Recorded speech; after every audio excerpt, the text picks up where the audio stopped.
Parshas Vayikra, the pasuk starts, "Oh, Vayikra el Moshe, and he called to Moshe." The Medrash asks, who called to Moshe? It doesn't say who. Obviously, it's Hashem. So if it's Hashem, why doesn't it say Vayikra Hashem el Moshe?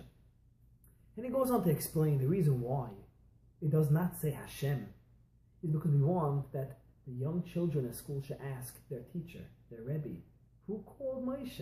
And the Rebbe is going to be forced to say, Hashem called Moshe. That's the reason why most places start with Parshas Vayikra, not Parshas Bereshis. And the Medrash goes on to explain, it says, when you try to teach a child something, it might be very hard. He might not accept it. Why should he listen to you? So when you start with Parshas Bereshis, you're going to talk to him all about Hashem, the creation and everything. It might not go into his head. So you start from Parshas Vayikra.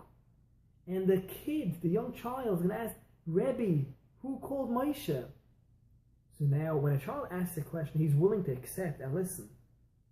So the Rebbe is going to say, and be forced to say, Hashem called Moshe. Now, the child is going to ask, well, who is Hashem?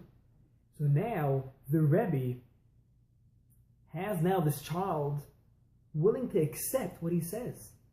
So now he can go on to explain who Hashem is and talk all about Hashem, and the child is going to listen and go into his heart, into his brain, and understand what the Rebbe is saying, versus just trying to put information to a child.